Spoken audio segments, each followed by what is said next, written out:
Hey friend, David here from Learn Christmas Lighting. And as you can probably see behind me, we're getting ready for Christmas here. That's right, I got my pixels out, I'm testing stuff.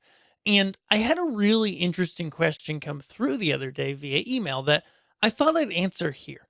So somebody wrote in, and sorry, I'm blanking on your name a second. And they said, how do you figure out, like, how much does it cost? This person said, I see everywhere online people going, okay, you know, talking about pixels and boards and power supplies and all this stuff, but there isn't really anywhere that I've found or that this person's found that really dives into, okay, like how much does a display actually cost? Okay. How much does it cost to do one of these things? And how do we break that down and how do we make sense of it for your house, right? That's the ultimate goal. And so today I want to give you that answer. Now, if you like this video, if you like what I'm talking about here, please do subscribe and give a big thumbs up here to this video. It helps out the channel a ton. So what I've done here is I've gone on my computer and I've just built a spreadsheet where I went in somewhat painstakingly and added together my 2018 display, my 2019 display, and what I'm adding this year. Now, my house is not the biggest house, okay? And there's a couple things you're going to see from this. One, smaller house, smaller cost, right? Less lights, smaller cost. There's only so much you can fit in the yard. You can fill the house, make it look nice with less stuff. All right, so yay for small houses. But the other thing you'll note is that there's definitely an efficiency, and I want to show this to you, that will be gained as you grow larger, right? And a lot of that comes down pretty simply, right? If you've got controllers like the Falcon F48 that I use, right? It can control up to 16,000 pixels. Well, my show's not really near that big on my house, okay? And so as I use more and more pixels, it doesn't cost me any more in controller, other than the little receiver boards maybe. But the main controller is already purchased, already cost, and so that cost per pixel goes down as I add more pixels, right? So let's just take a look here, and I'll explain things as we go.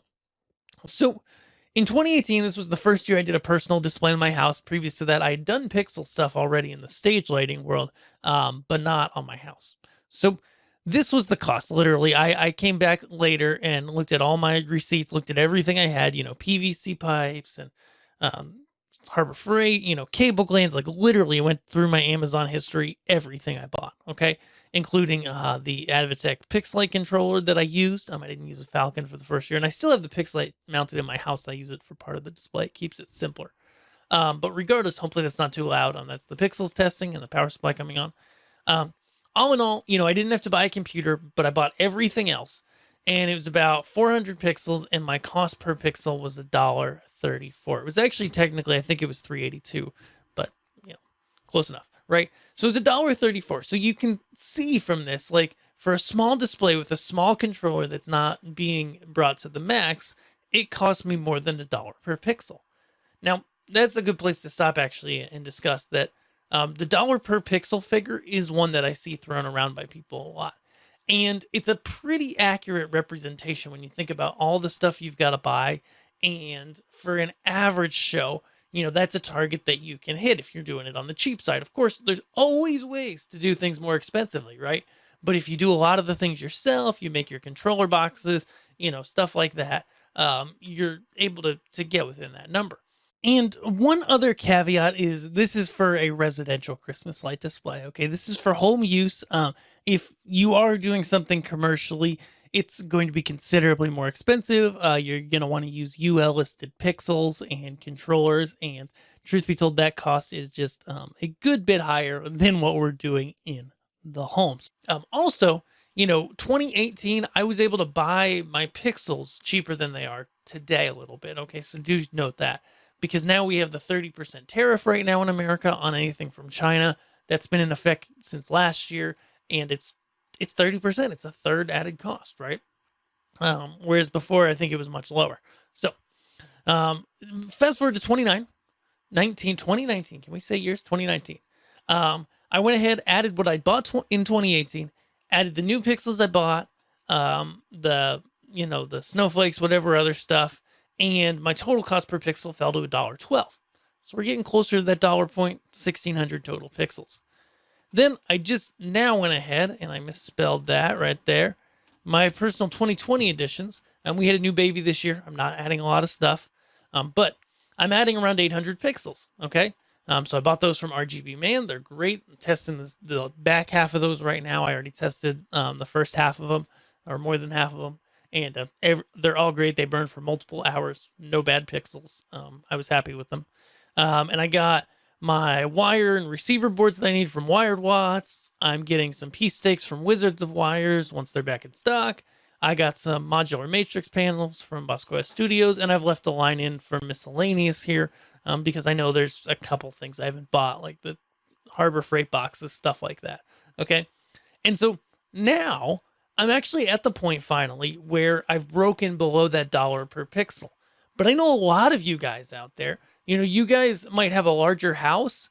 And so you might go ahead and you might be spending, even less than a dollar per pixel than I am because you have more pixels, right? I mean, I'm running 2300, 2400 pixels on a Falcon F16, which can run 16,000.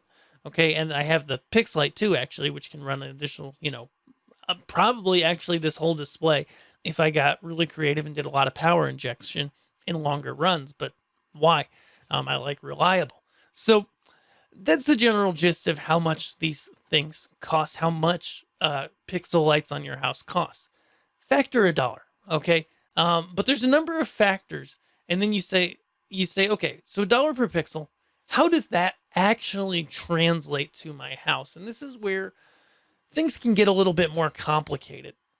So when we talk about actually translating it to your house, the first thing I would do, number one thing, is I would go ahead, measure the outline of like your roof line, the sides of the house. These are the most common ways that people get started in this hobby because it looks good and it's kind of essential, honestly. For most displays, most people do a house outline. So measure all that out first, okay?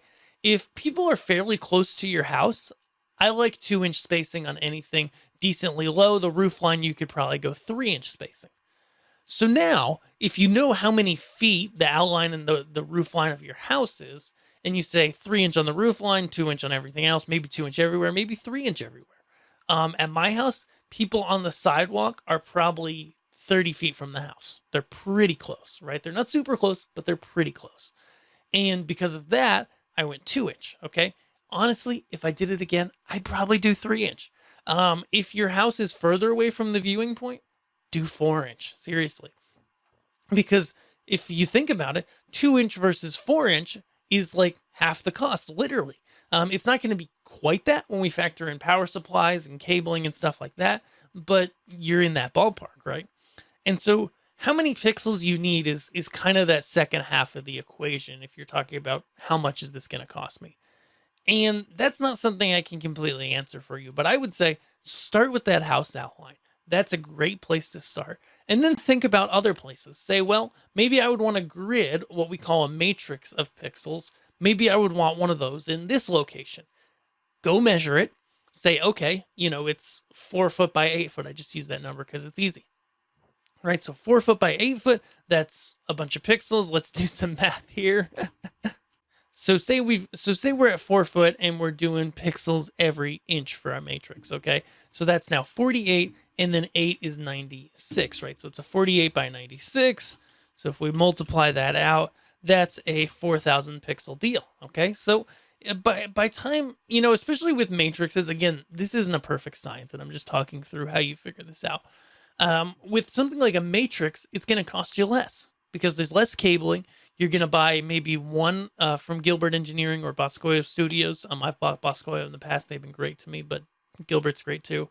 And say you buy a matrix panel that's 4 by 8. Well, that is cheaper than buying a bunch of strips and conduit or buying the corrugated, like the Chroma Flakes or the other corrugated props, right? So there's ways to get cheaper. And certainly if you're willing, some people, do drill out PVC themselves for their house outlines and things like that, and that can bring the cost down even more. So for a balanced approach, I would say if you're willing to do a lot of things yourself, but pre-buy, pre-built basically props for your matrices, right? You're looking pre-built stuff from Boscoyo Studio, that's Coro or that plastic. You're punching your pixels into it, you're building your controllers. If you're looking to do that, you can hit $1 or under $1, I would say, per pixel. And that shouldn't be a huge problem. All right. So I hope you've enjoyed this video. If you have, subscribe here. Check out everything else we've got to offer here from Learn Christmas Lighting, including on our site. We've got a free guide, the 5 things I wish I knew before I started my first Christmas light display. Yours free when you sign up over at Learn Christmas Lighting. We'll see you guys in the next video. Thanks.